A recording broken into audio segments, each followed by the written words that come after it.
The crystalline ships appeared during the peak of morning rush hour in every major city across Earth. Their sudden materialization through what appeared to be tears in the fabric of space itself brought the world to a standstill. Traffic jams stretched for miles as drivers abandoned their vehicles to stare at the sky, where massive vessels hung like diamond chandeliers catching the morning sun, casting prismatic rainbows across urban landscapes. Dr. Sarah Chen, lead xenolinguist at the United Nations, watched through her office window as New York City transformed into a kaleidoscope of alien light. Her phone hadn't stopped buzzing since the first ship appeared, but she ignored it, focusing instead on the mathematical patterns hidden within the light show above. Something about it seemed almost familiar, like visual Morse code, but operating on multiple wavelengths simultaneously. The Krill Dominion's first transmission came exactly 3 hours after their arrival. Their chosen representative, Supreme Diplomat Zax 427, appeared on every screen worldwide. The aliens' crystalline exoskeleton caught the light much like their ships, and their multifaceted eyes seemed to look everywhere at once. Their message was simple. They came in peace, seeking trade and cultural exchange. Behind the scenes, the Krill's true assessment of Earth was far less diplomatic. High Commander Vex 891 studied the readings from their initial scan with growing excitement. The planet was rich in rare minerals, particularly the crystalline compounds essential for their faster-than-light drives. Even better, the dominant species appeared to be fragmented into hundreds of competing political entities. Their military technology was laughably primitive. They still used chemical propellants and crude radio wave communications. Most promising, Vex 891 chittered to their advisory board. The humans lack even basic psychic shielding. Their minds are completely open to our scanners. They gestured to a holographic display showing various human military installations. Look how they cluster their defensive assets. No redundancy, no deep space capabilities. They're practically begging to be conquered. What the Krill failed to understand was that their psychic scanners, designed to read the unified thought patterns of hive mind species, were giving them drastically flawed data about human consciousness. The scanners interpreted human individuality as mental static, their creativity as system errors, and their capacity for deception as technological malfunction. As diplomatic exchanges began, the humans presented an image of eager cooperation. Dr. Chen led the linguistic team, working to establish a common communication protocol. The Krill were impressed by how quickly she mastered their language, not realizing she had already identified structural weaknesses in their translation matrix that could be exploited later. Military leaders worldwide quietly noted how the Krill diplomats always asked the same questions about Earth's defensive capabilities, industrial centers, and resource deposits. General Miguel Ramirez of the Pan-American Defense Coalition saw the pattern first. They're following classic colonial survey protocols, he wrote in an encrypted memo to other military commanders. Every question about culture is followed by 3 about infrastructure. Every offer of technology comes with a request for resource surveys. The Krill, meanwhile, grew increasingly confident. Their scans showed no significant movement of military assets, no attempt to coordinate global defenses. They didn't recognize that Earth's militaries were communicating through old-fashioned copper telephone lines and human couriers, methods invisible to their advanced sensors. 30 days after first contact, High Commander Vex 891 finally gave the order their forces had been waiting for. Begin final invasion preparations. The humans suspect nothing. Their world will be ours before their next solar rotation. In their arrogance, the Krill never questioned why humans seemed so willing to share information about their weaknesses. They never wondered why Earth's governments remained so fractious despite the presence of an alien civilization. Most critically, they never asked themselves why a species that had survived countless natural disasters, wars, and near-extinction events seemed so impossibly calm in the face of such an overwhelming technological disparity. They were about to learn that humanity's greatest strength wasn't in their weapons or their technology, but in their infinite capacity to plan for the worst while hoping for the best. The trap was set, and the Krill were about to discover why every other spacefaring race had one universal rule: never underestimate the deviousness of a species that invented both poker and mutually assured destruction. The Krill struck at dawn on a Sunday, their energy weapons painting the sky in sickly green hues as they targeted military installations worldwide. Their timing was precisely calculated. Religious observances in many nations meant reduced staffing at key facilities, or so they thought. All units, Protocol Omega is in effect. This is not a drill. General Ramirez's voice carried across secure channels as the first wave of Krill weapons fired, splashed against seemingly undefended bases. The aliens' victory celebration lasted exactly 3 minutes before they realized something was wrong. Their initial barrage had hit perfect decoys, inflatable structures, and holographic projections developed after weeks of studying Krill scanning technologies. The real military assets had been gradually relocated to hardened underground facilities, using the very civilian tunnel networks the Krill had dismissed as primitive infrastructure. High Commander Vex 891 watched in mounting horror as their carefully planned first strike yielded nothing but destroyed dummy targets. Impossible.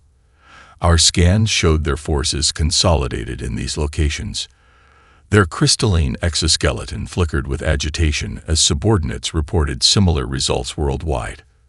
The true chaos began when the Krill ground forces landed. They expected to find panicked humans fleeing their cities. Instead, they found urban centers transformed into layered defensive positions. The first Krill squad to enter Tokyo disappeared in the subway system. Their distress signals described being attacked from all directions in the darkness before cutting off completely. In Venice, Italian special forces had flooded additional canals, creating a maze that played havoc with Krill gravitic sensors. Their troops, used to fighting on solid ground, found themselves being picked off by underwater demolition teams using modified civilian diving gear. Dr. Chen, now operating from a hidden command center, intercepted and decoded Krill communications. "They're completely thrown off by our defensive patterns," she reported. "Their tactical AI can't make sense of our apparent lack of coordination. They keep expecting us to mass our forces for a conventional defense. Instead of meeting the aliens in open battle, humanity had prepared for something the Krill had never encountered. A three-dimensional guerrilla war fought in the concrete canyons of major cities. Every skyscraper became a fortress, every subway tunnel a potential ambush site, and every sewer line a route for counterattack. In New York, the first major Krill victory turned into a devastating trap. They seized Times Square, broadcasting their triumph across their networks, only to find themselves surrounded by buildings rigged with improvised explosives. The humans had turned their own urban infrastructure into a weapon. Battle Group 7 lost contact in London underground. A Krill commander reported frantically. Battle Group 12 is trapped in Paris. The humans have somehow turned the catacombs into a weapon. Battle Group 3 reports the Shanghai Financial District is executing impossible maneuvers. What the Krill couldn't grasp was that humanity had spent millennia perfecting the art of urban warfare. Every city had its own defense plan, its own unique way of turning local geography into a defensive advantage. There was no central strategy to counter, because every engagement followed its own rules. High Commander Vex 891's confidence shattered as reports flooded in of mounting losses. Their forces, trained for efficient conquest of rational opponents, faced an enemy that seemed to violate every principle of warfare. Humans would abandon valuable positions only to strike from seemingly impossible angles. They used primitive projectile weapons alongside sophisticated electronic warfare techniques that shouldn't have been possible with their technology level. Pull back to orbital positions, Vex 891 finally ordered, their voice trembling. We need to regroup and reassess. But even as their ground forces attempted to retreat, they discovered another nasty surprise. Humans had studied the Krill's anti-gravity technology during the diplomatic exchanges. Strategic electromagnetic pulses, precisely calibrated to the frequency of Krill systems, turned their orderly withdrawal into chaos. As the sun set on the first day of actual combat, the Krill Dominion had learned a harsh lesson. They weren't fighting a conventional war against a primitive species.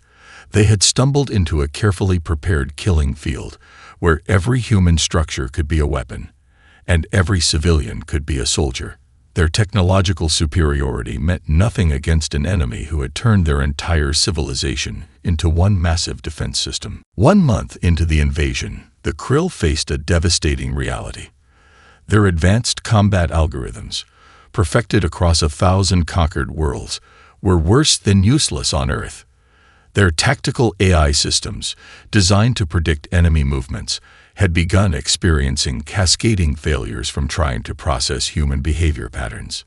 "They're not supposed to do this," screamed Lieutenant Kex 189, watching their platoon's carefully planned ambush turn into a death trap in the ruins of Berlin. The humans had seemingly abandoned a strategic position, drawing Krill forces into pursuit. But instead of retreating to the next defensible location, as all military doctrine suggested, the humans had split into dozens of small groups, each taking a different path through the city's rubble. The Krill's combat sensors, calibrated to track large military formations, couldn't maintain locks on such small, dispersed targets. By the time they realized their mistake, resistance fighters had emerged from debris piles, basement hideouts, and false walls, attacking from every conceivable angle with devastating precision. In the Philippines, Krill naval forces discovered that humans had turned the entire archipelago into a deadly maze. Local fishermen, utilizing generations of knowledge about coral reefs and tidal patterns, guided improvised submarine drones through channels too narrow for Krill vessels to follow. Every attempt to establish a beachhead was met with hit-and-run attacks from forces that seemed to materialize from the waves themselves. Dr. Chen, monitoring Krill communications from the underground command center, noted a growing trend. "Their language is changing," she reported to the Unified Resistance Command. "They'd started using terms that indicate psychological stress. Their military vocabulary doesn't even have words for the tactics they're encountering." The Krill had never faced an enemy that treated their advanced technology as a limitation rather than an advantage. Human forces would deliberately create electronic noise to confuse Krill sensors, then navigate by paper maps and compass. When Krill forces jammed radio communications, resistance cells switched to everything from signal mirrors to trained pigeons. In the American Midwest, farmers turned their deep knowledge of the land into a defensive advantage. Krill ground forces, relying on gravitational sensors, found themselves bogged down in unmarked grain silos and hidden sinkholes. Every field became a potential trap, every barn a sniper nest, and every rural community a self-contained resistance cell. High Commander Vex 891 received increasingly desperate reports from their field commanders. "The humans are everywhere and nowhere." One transmission stated before going dark, "They don't fight like a military force. Every civilian structure is a potential fortress. Every civilian a potential soldier. We can't distinguish combatants from non-combatants because they shift roles at will." The situation reached a critical point when Krill forces attempted to establish a secure base in the Australian outback. They chose a remote location, far from human population centers, only to find themselves under constant harassment from indigenous trackers who could move through the harsh terrain as easily as the Krill moved through space. "Their primitive nature is their advantage," concluded Vex 891's chief military analyst. "They haven't developed the sophisticated combat doctrines that we rely on, so they're not limited by them. Each human group adapts its tactics to local conditions in ways our strategic algorithms can't predict." The final straw came during a major offensive in the Andes Mountains. Krill forces, frustrated by constant guerrilla attacks, launched a massive operation to secure the high ground. They reached their objectives without opposition, only to find themselves cut off by avalanches triggered by precisely placed explosives. Local resistance fighters, accustomed to the thin air and treacherous terrain, picked off the stranded aliens at their leisure. As the third month of the invasion began, the Krill Dominion faced an unprecedented situation. Their forces, despite maintaining absolute technological superiority, were being bled dry by an enemy that refused to fight according to any recognizable rules of warfare. Every victory proved hollow, every secured position vulnerable, and every tactical advantage somehow turned against them. In their orbital command center, High Commander Vex 891 faced a terrifying thought. They had not invaded a primitive world ripe for conquest. They had attacked a species that had turned their entire planet into one vast defensive system, where every aspect of their seemingly chaotic civilization could become a weapon of war. The turning point of the war began in an unlikely place, a teenage hacker's bedroom in Seoul. Kim Min-ji, a competitive gamer turned resistance fighter, was the first to notice that Krill crystalline computing systems pulsed in patterns similar to the RGB lighting on her custom-built PC. "It's not magic," she explained to the hastily assembled team of scientists viewing her discovery. "Their tech responds to electrical impulses just like ours, just at different frequencies." Within hours, her observation was shared through underground networks to research cells worldwide. Dr. Chen, who had been studying Krill language patterns, made the crucial connection. Their computing language is based on light patterns, just like their speech. It's not just a technical system. It's an extension of their biology. This revelation sparked a revolution in humanity's approach to fighting the alien invaders. In hidden bunkers beneath the Swiss Alps, engineers who once designed particle accelerators now worked frantically to adapt human technology to interface with salvaged Krill systems. The breakthrough came when they discovered that modified gaming GPUs could process Krill data structures more efficiently than the aliens' own systems. Human graphics cards were already optimized for handling complex light-based calculations. The first successful hack of a Krill weapon occurred in Brazil. A team of video game developers reprogrammed a captured rifle to respond to human neural patterns instead of Krill ones. The weapon didn't just work, it worked better. Freed from the restrictive protocols the Krill had built into it. The aliens had created their technology to function in specific, predetermined ways. Humans simply asked, what else can it do? High Commander Vex 891 received the first reports of their weapons being turned against them with disbelief. Impossible. Their primitive silicon-based computing can't possibly interface with our crystalline systems. But the evidence was undeniable as more and more Krill technology began falling into human hands. The Resistance's technological adaptation accelerated at a pace that terrified the Krill. Their carefully engineered weapons and systems, designed to work in specific, prescribed ways, were being modified and repurposed with alarming creativity. Humans didn't try to understand the technology completely. They simply experimented until they found something that worked. In a hidden facility beneath Tokyo, Japanese engineers combined Krill anti-gravity systems with conventional jet engines, creating hybrid aircraft that could outmaneuver anything in the alien fleet. Indian computer scientists discovered that Krill encryption, unbreakable by conventional means, could be bypassed entirely by introducing controlled chaos into the signal, something their systems literally couldn't comprehend. "They're not just using our technology," reported a frantic Krill analyst. "They're changing it, combining it with their own in ways that shouldn't be possible. Every captured piece of equipment becomes a new weapon we don't have protocols to counter." The most stunning demonstration of humanity's technological adaptation came during the Battle of Singapore. Krill forces, attempting to secure the strategic port, found themselves facing ships equipped with hybridized weapons. Human naval vessels, armed with modified Krill energy weapons powered by nuclear reactors, demonstrated firing power that exceeded the aliens' own capabilities. Dr. Chen, working with a global team of scientists, had another revelation. The Krill built their technology to be perfect, but inflexible. We're building ours to be adaptable, even if it's messy. Our primitive approach is actually more advanced. We're not afraid to experiment.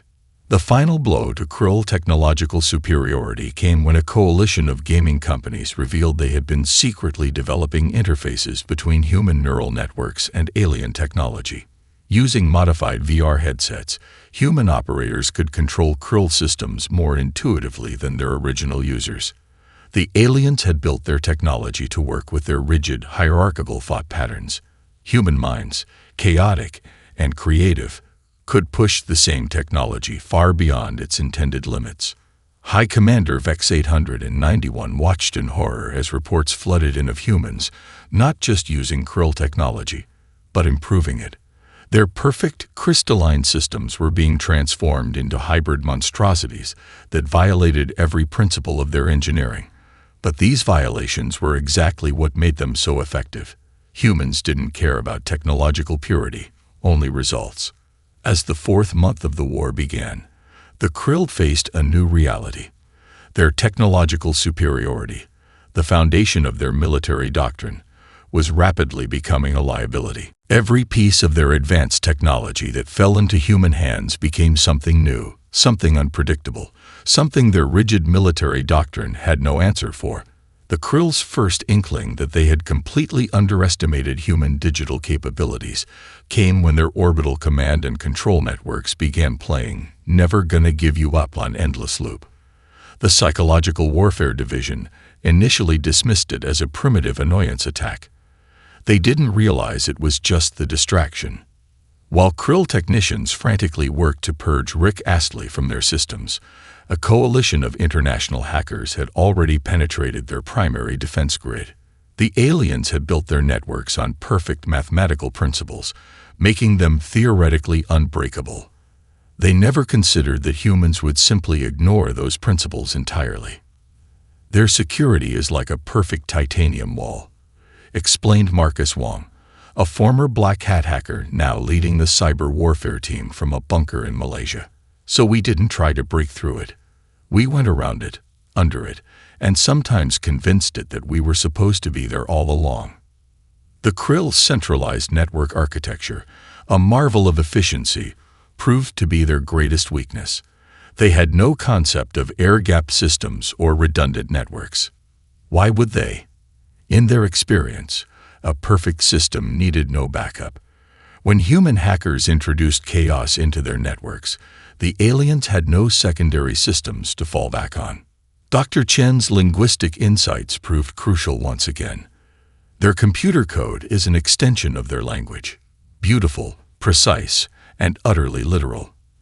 They have no concept of slang, no words for hacking or improvisation. Their systems are the same way. This revelation opened the floodgates for a new kind of digital warfare. Teenagers with laptops became frontline warriors. Gaming communities transformed into cyber warfare units.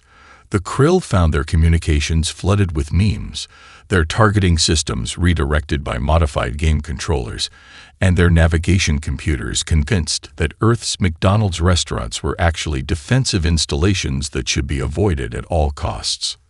High Commander Vex 891 watched in mounting horror as their supposedly impenetrable networks were turned into weapons against them. How are they doing this with such primitive technology? They demanded, as yet another battlecruiser's systems were hijacked, its fearsome weapons reduced to playing Earth music and displaying what humans called cat videos. The answer was simple but incomprehensible to the Krill mind. Humanity's digital infrastructure had evolved through chaos. Every computer virus, every system crash, every hardware incompatibility had taught humans to build redundancy and flexibility into their systems. The Krill's perfect but rigid networks had no defense against this digital equivalent of guerrilla warfare. A defining moment came when a group of Finnish IT specialists managed to convince a Krill orbital platform that it was actually a coffee maker. The aliens had to abandon the multi-billion credit installation because they couldn't override its newfound determination to brew the perfect espresso. Their technology is like their minds, Dr. Chen explained the Unified Resistance Command. They can't handle contradictions or absurdity. When we introduce these elements into their systems, they either crash or transform in ways the Krill can't predict or control.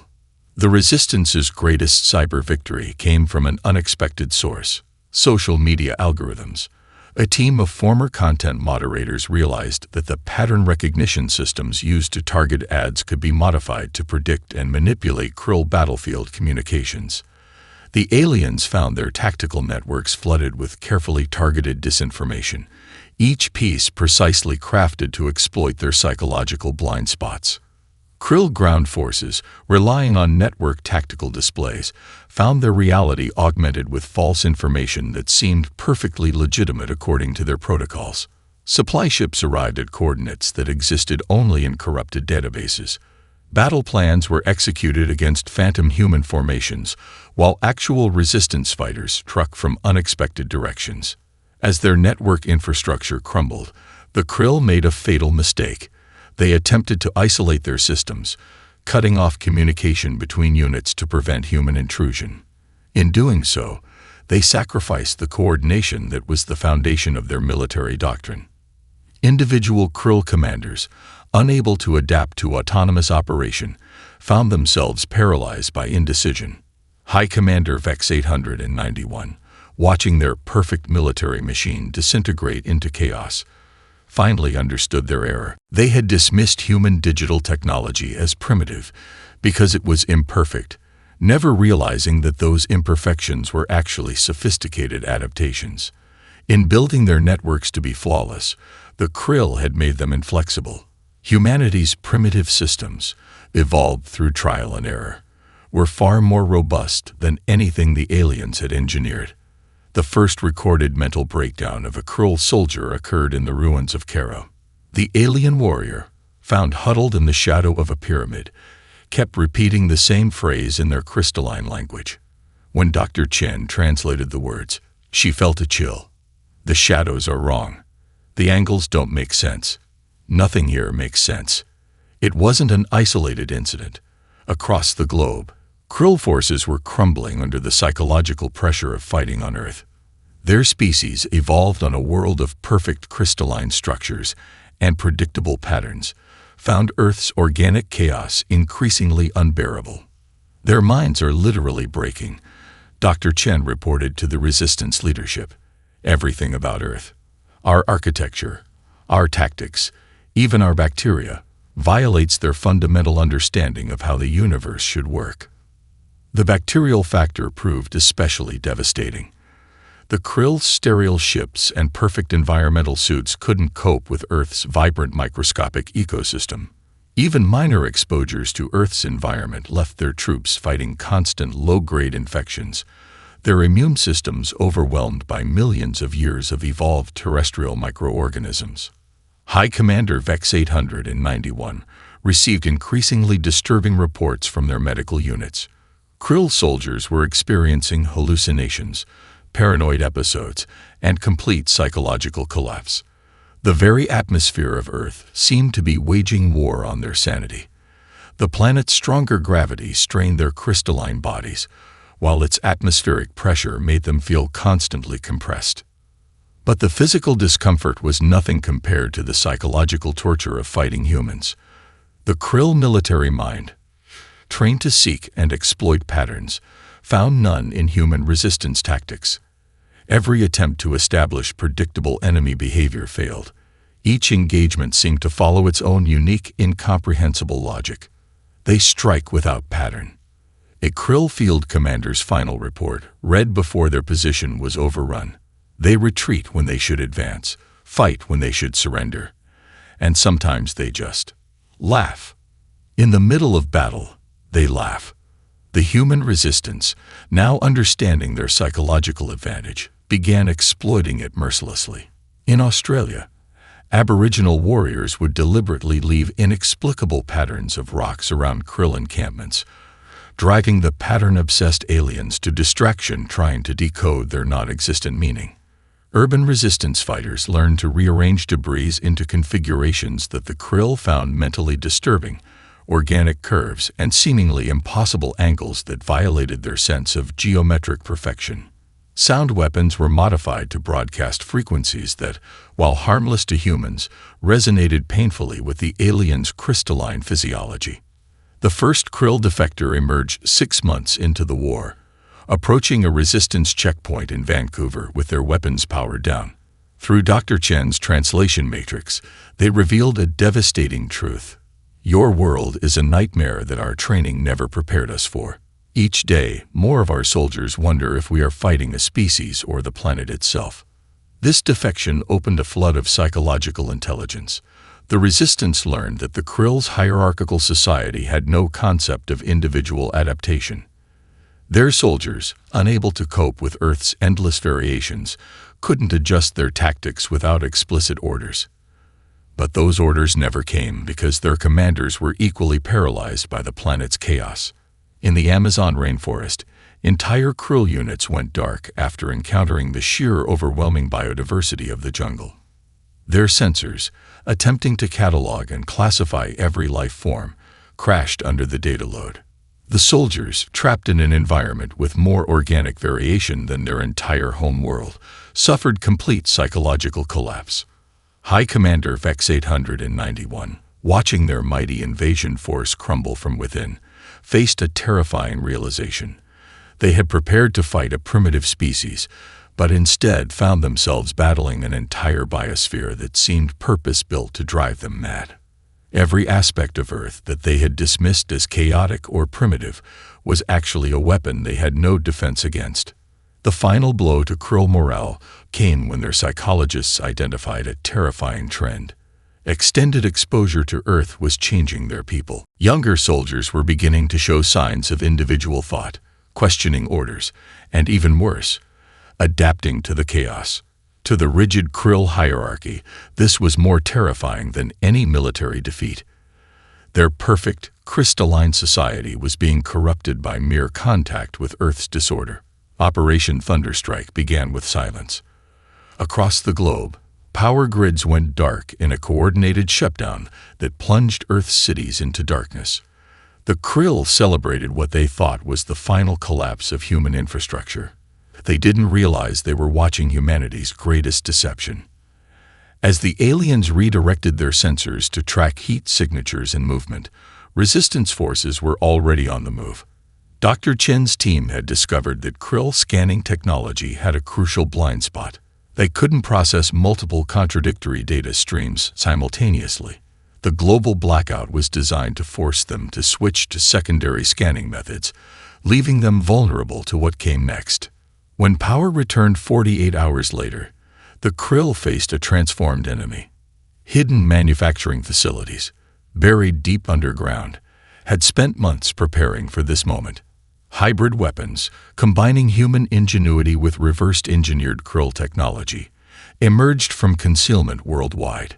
The Resistance now wielded arms that matched or exceeded alien capabilities, but with one crucial difference: they were designed for human unpredictability. "This is Sierra Actual to all points," General Ramirez's voice crackled across the unified command network. "Operation Thunderstrike is go. Give them hell." The coordinated counterattack began with a weapon the Krill never saw coming. Modified electromagnetic pulses tuned specifically to their crystalline technology's resonant frequency. Krill orbital platforms, their perfect networks suddenly disrupted, found themselves under attack from within. Sleeper viruses, planted months ago during the cyber warfare campaign, activated simultaneously. The aliens watched in horror as their own defensive systems turned against them, their perfectly choreographed orbital dance dissolving into chaos. On the ground, the first indication that something had fundamentally changed came from an unlikely source. A squad of Krill warriors, advancing through the Ukrainian countryside, found their path blocked by a group of farmers driving tractors. Under normal circumstances, this would have been a minor inconvenience. But these weren't normal tractors. They were hybrid machines combining human agricultural equipment with Krill anti-gravity technology. The sight of their own advanced systems jury-rigged into Earth machinery with duct tape and welding seams caused several Krill soldiers to suffer immediate psychological breaks. The farmers, grinning behind their modified Krill combat shields, proceeded to tow away the aliens' disabled vehicles while broadcasting hard-bass music on frequencies that made Krill crystalline armor resonate uncomfortably. High Commander Vex 891's command center erupted in chaos as reports flooded in from every theater of war. Human forces weren't just fighting back. They were wielding impossible weapons that shouldn't exist. Rifles that combined Krill energy pulses with human shotgun spread patterns. Vehicles that switched between conventional and anti-gravity propulsion mid-battle. Communication systems that simultaneously used Earth's internet and captured Krill quantum networks. They've turned our own technology against us, Vex 891 realized with growing horror. But they're not using it the way it was designed. They're using it the way they think it should work. This fundamental difference proved devastating. While Krill forces could only use their weapons as intended, humans had modified everything they captured to do more, to work differently, to break the very rules they were built upon. The counterattack's masterstroke came from an unexpected direction. As Krill forces struggled to maintain orbital superiority, they detected multiple launches from Earth's surface. But these weren't missiles. They were the first human ships built using hybrid technology. Crude by Krill standards, they combined captured alien drives with human nuclear power plants and improvised weapon systems. What they lacked in elegance, they made up for in sheer destructive potential. Human pilots, trained in simulators built from hacked Krill combat data, flew their ships like atmosphere fighters, executing maneuvers that the aliens' tactical computers insisted were impossible. The perfect formation of Krill orbital defenses shattered against an enemy that refused to follow the basic laws of space combat. As the 7th month of war drew to a close, High Commander Vex 891 faced an unprecedented situation. Their invasion force, supposedly the most powerful military machine in known space, was being systematically dismantled by an enemy that had turned their own technological superiority into a weakness. Humanity hadn't just adapted to fight the Krill, they had evolved beyond them, creating a new kind of warfare that existed in the space between Earth's chaos and alien perfection. The Krill retreat began not with a bang, but with a question. During an emergency session of the Dominion's High Command, a junior analyst asked something that shattered their entire worldview. What if we're not superior beings? What if chaos and adaptation are more advanced than perfection?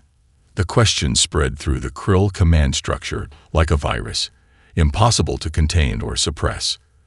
Their entire civilization, built on the premise of crystalline perfection, faced an enemy that had turned imperfection into an overwhelming advantage. Earth hadn't just defeated their military, it had broken their understanding of the universe. High Commander Vex 891 drafted the retreat order with trembling appendages. The document, traditionally a masterpiece of precise military language, came out as a rambling confession of failure. We cannot defeat what we cannot comprehend. Earth is not a primitive world. It is something else entirely. Something more evolved than our perfection. As Krill ships began their withdrawal from Earth orbit, Dr. Chen made another crucial discovery in their communications. They're not just retreating, she reported to the Unified Command. They're quarantining our entire solar system. Earth has been classified as a Class X civilization, a designation they created specifically for us. The classification spread rapidly through galactic communications channels. Earth was labeled as the graveyard of empires, a world where the conventional rules of warfare, technology, and evolution broke down. The Krill's defeat became a cautionary tale, studied by other spacefaring races with a mixture of horror and fascination. But Earth was changing too. The hybrid technology born from necessity during the war had opened new possibilities. Human scientists, no longer bound by conventional understanding of physics and engineering, began developing technologies that existed in the space between Earth's chaos and Krill precision. Cities began incorporating captured alien technology, not by replacing human systems, but by merging them into something entirely new. The first Earth Defense Fleet launched 3 months after the Krill retreat. The ships resembled no known design, combining the organic curves of Earth architecture with crystalline alien technology. Their crews operated on principles that would have been impossible before the war. Hierarchical command structures that could dissolve and reform as needed, weapons that could switch between human and alien operating principles mid-battle. We've created something unprecedented, Dr. Chen explained to the United Earth Council, established in the war's aftermath. The Krill gave us access to perfection, but we chose to make it imperfect. That's our true strength, the ability to take something complete and make it better by making it messier. The war's most lasting impact wasn't technological but philosophical. Humanity had learned they weren't primitive at all. They were something the galaxy had never seen before, a species that thrived on chaos, that turned disadvantages into weapons, that could take any technology and reimagine its fundamental purpose. High Commander Vex 891's final report to the Dominion Parliament became required reading across the galaxy. Earth is not a world to be conquered. It is an immune response to the galaxy's assumption that perfection equals advancement. They don't simply adapt to challenges, they transform them. Every weapon we used against them became their tool. Every advantage we held became our weakness. As Earth's first hybrid ships began exploring nearby star systems, other alien civilizations gave them a wide berth. The sight of vessels that seemed to violate the laws of physics while operating with impossible efficiency sent a clear message. Humanity had emerged from the war as something new. Not primitive, not advanced, but evolved in a direction no one had predicted. The final piece of Krill technology was converted 1 year after the war's end. Rather than preserve it in its perfect, crystalline state, human engineers deliberately introduced imperfections, making it more efficient by making it less perfect. The act symbolized humanity's new understanding of their place in the cosmos. They were the species that could take perfection and improve it by making it flawed. In the end, the Krill's attempted conquest of Earth became a turning point in galactic history. They had arrived expecting to find a primitive world ripe for plunder. Instead, they had awakened something that defied classification. A civilization that turned chaos into strength, that found power in adaptation rather than perfection, and that had proved once and for all that the ability to change was the highest form of evolution.